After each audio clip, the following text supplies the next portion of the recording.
Hello, good afternoon. I was kind of late for today's video horoscope using astrology cards. So today is the last day of Virgo season. So let's see what comes through, okay? As far as insight for this astrological period, okay? Today being the last day of Virgo season, tomorrow Libra season. Libra is ruled by the planet Venus. So let's see what cards we get here. Pisces energy. Pisces is ruled by the planet Neptune.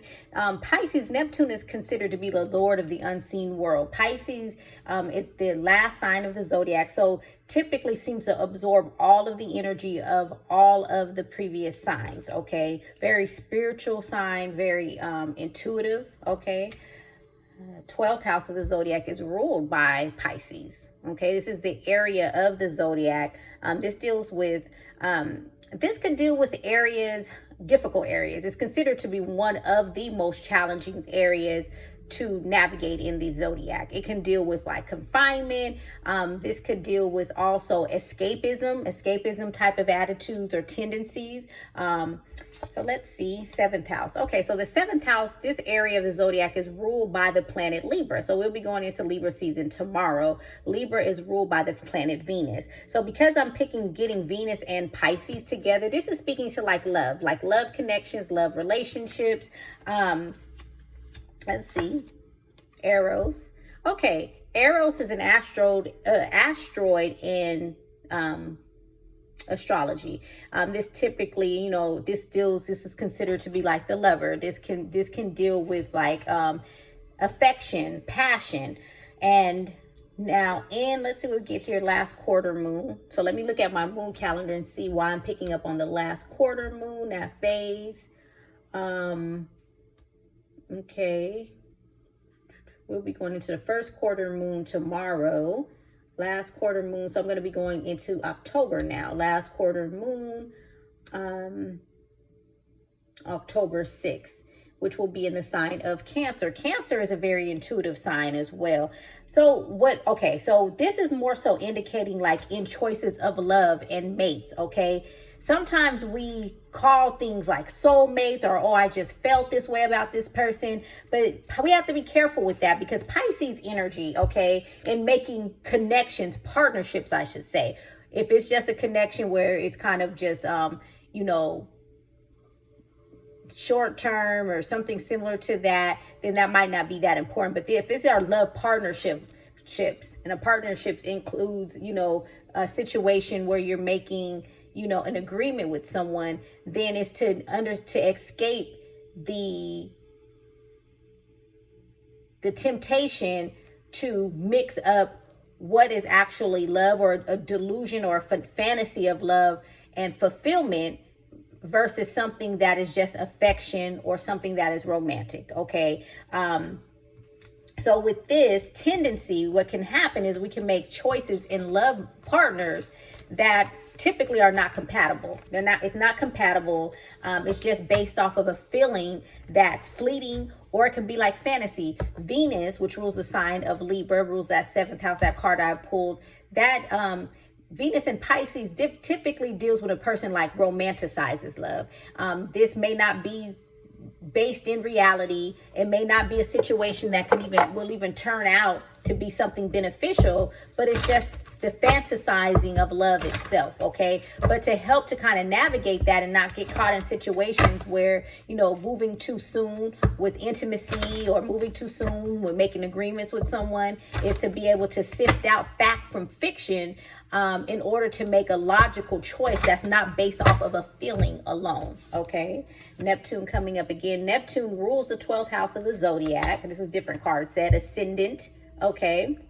This is a person's rising sign. So in addition to our sun sign, which typically people know their sun sign. So when you ask someone their sign, they're usually telling you their sun sign. We also have a moon sign and we have a rising sign as well, okay? The rising sign with the 10th house coming up as well, ruled by Capricorn, ruled by the planet Saturn.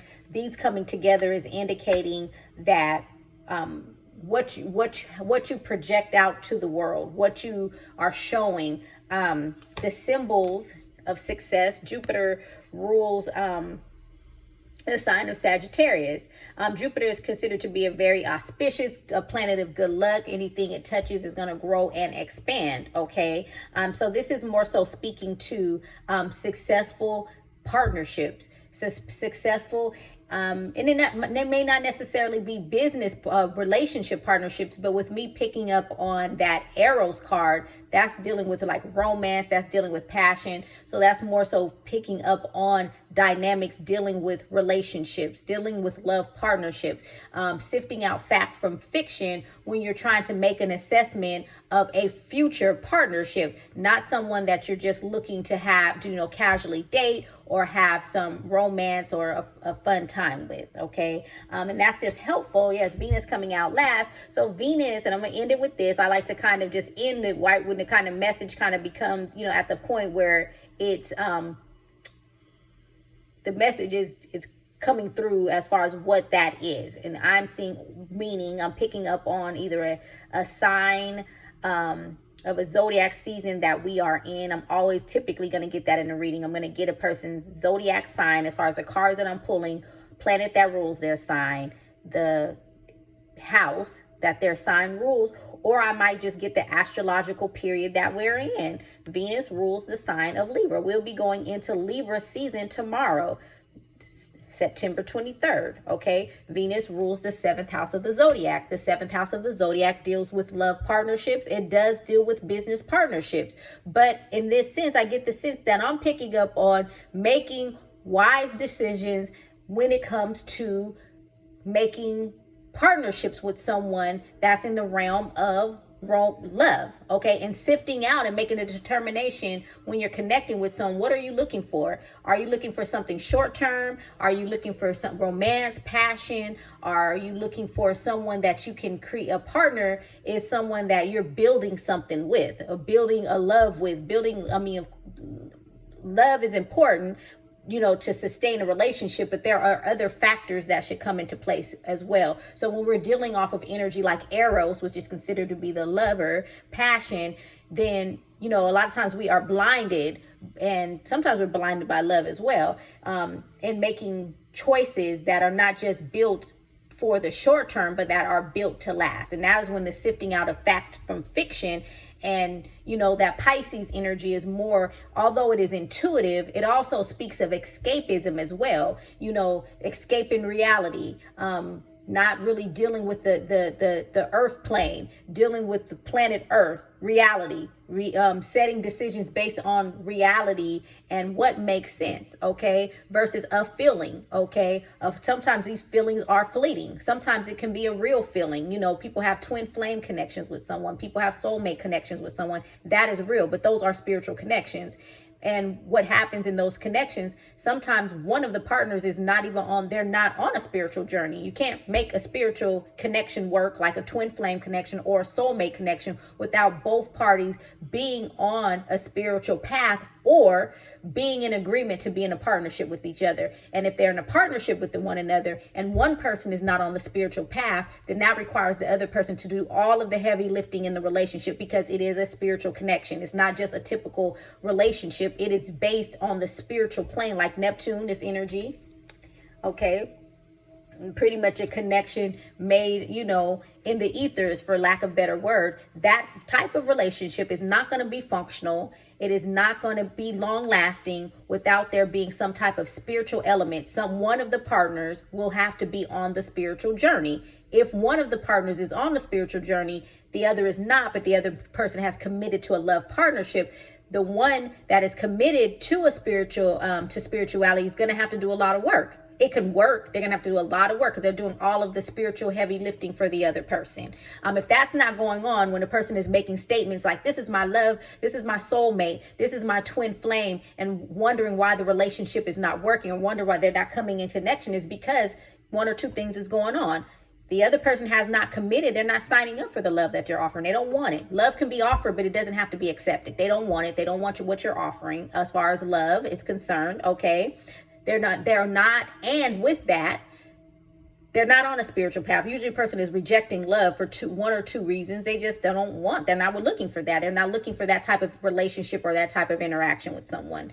And the people like, oh, who would want love? A lot of people don't want love. Some people get married for love, money. Some people get in relationships for money. Some people get in relationships for having fun. Some people have relationships for fleeting feelings, you know. So if that's not the case, if the person is not accepting of the love that you're offering, but you feel that it's a soulmate or twin flame type of connection, that's not going to work.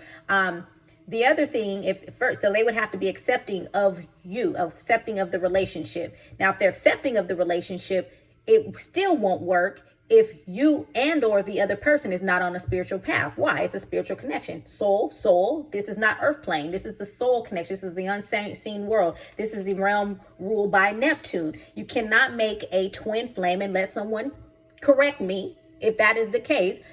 You cannot make a twin flame, and I'm saying the case because I don't believe it to be true. I don't believe it can happen. I would like someone to tell me that that's the case. That's why I made that statement, not because I believe it can occur. I don't believe it can occur, and just asking for someone to show me otherwise. I don't believe it.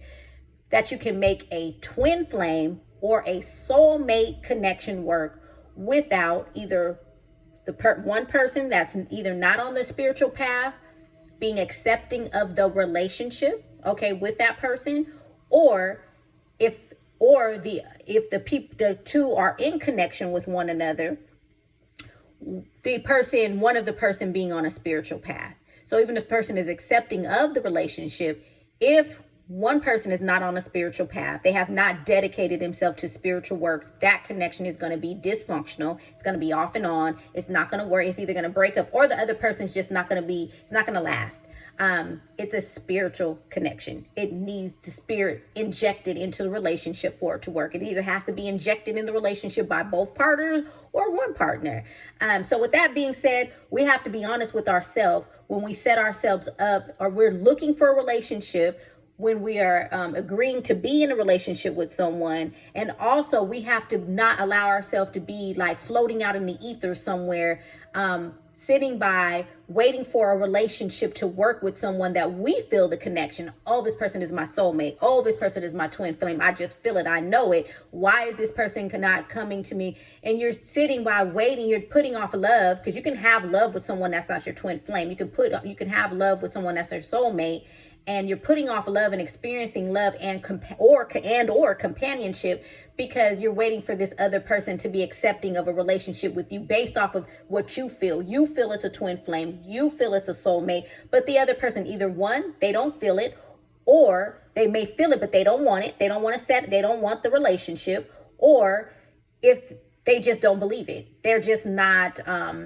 they don't believe in twin flame or soulmate. So it's almost like in that instance, you're waiting for someone to see things the way that you're, I'll say, feeling. And sometimes that never happens. It just doesn't happen. This is just reality. You know, to tell ourselves that, oh, because you have a soulmate, feel this way, that it's just going to blossom and be beautiful into a relationship of you coming together. That is not reality. That's Neptune type of energy. That is not earth-based reality. This is like the unseen world. This is kind of being out in the ether somewhere, hoping and praying that you're going to manifest something, that you can do all the manifestation you want. And if someone does not want to be in a twin flame, it takes a lot of work to make those types of relationships work. And a person has to be willing and accepting of the relationship in the first place. And if they're not, then it's not going to work. And so some people set themselves up for heartbreak. They set themselves up for heartbreak, loneliness in life, because and I don't believe this. Some people don't. They believe different things. I don't believe this. I don't believe that if you have a twin flame connection, that if you're not in union with this person, you have to. That's how if now you're going to be incomplete. You're going to not be able to complete your destiny, work your destiny out. I don't believe that. I believe it keeps you in this kind of emotional prison. It keeps you devoid of companionship as you walk through life. And it also takes away your ability to be able to navigate the earth plane without someone else's connection with someone else. That's just, I don't believe it. I think that you can disconnect yourself from someone that's a twin flame. I think you can disconnect yourself from someone that's a soul mate, and still reach your destiny. So I'm going to wrap that up with this. If you believe you have a soulmate connection with someone, if you believe you have a twin flame connection with someone, but you stay in, it's toxic, the relationship is toxic, the person is not, or is not even accepting of the relationship that you're offering, the love that you're offering, and you're wanting to experience love, you want a companionship, my advice is to let it go. Let it go. Cleanse yourself spiritually. Do whatever is necessarily whatever your spiritual path is. Okay. There's baths that you can do. Different things you can do. You can go to church. You can, have a priest pray over you. You can have, holy water. So there's so many different, just depending on what your path is. Cleanse yourself. Release yourself from this relationship. Move on and find someone that is loving and caring and accepting of the love that you are offering, and know that you can complete your destiny successfully. You will not fail in life. You will not, fail to achieve your destiny just because you do not stay in relationship with someone that you feel that is your twin flame or your soulmate. With that, I'm going to wrap this up. If you want to do there's also spiritual baths you can take. Sound baths is a certain type of a spiritual bath. Go to the link in my bio. I have some videos on there that you can watch. Balancing your energy is a helpful way. I also have some other tools, just help with personal development in general. Being able to kind of navigate the earth plane. Finances are one way to navigate the earth plane. I would like to see the person that lives without any money. And I live without money. If you're, okay, you're a monk or you're something, or someone is a monk, and I know they don't have money. They're getting the benefit of living based off of a financial transaction. If it's not money that they're literally receiving, someone is donating money for them to live in where they're living, eat the food that they're eating, wear the shoes that they're living, unless they're walking around planet Earth naked. They're not eating any food at all. If they have no shelter at all, if they have no clothes at all, then that would mean that they're living without money. Well, when bartering, you're not bartering for the place that you're living in. I live under trees. Okay, so there's no type of transaction, no driver's license, no anything that you conduct business with government entities that you use money for. I would like somebody to show me that. Point being, we're on the earth plane. We have to get out of Neptunian energy sometime, even as spiritual people, and come down. And even in matters of love, Venus deals with money or finance, so some kind of antagonist in at the end.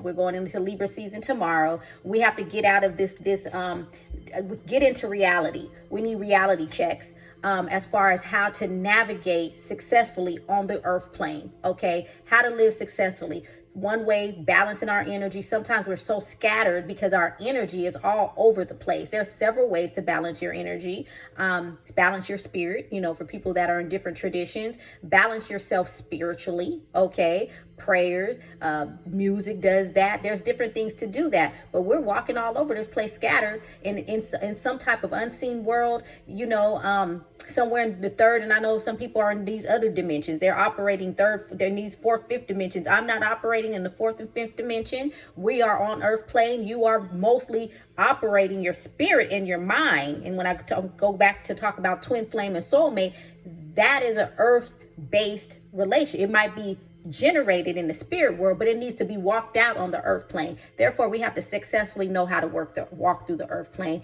Being in poverty does not allow you to walk successfully through the earth plane. Always being stressed about money does not allow someone to walk successfully through the earth plane. So you can work on finances, Libra season, work on things dealing with, even though Libra deals more with like partnerships, love partnership, business partnership, but the ruler of Libra is Venus, and Venus does deal with money. That is Venus's area and domain is money. So this is a great time. It's going towards the end of the year, is to get your financial house in order. All of us have things to work on financially.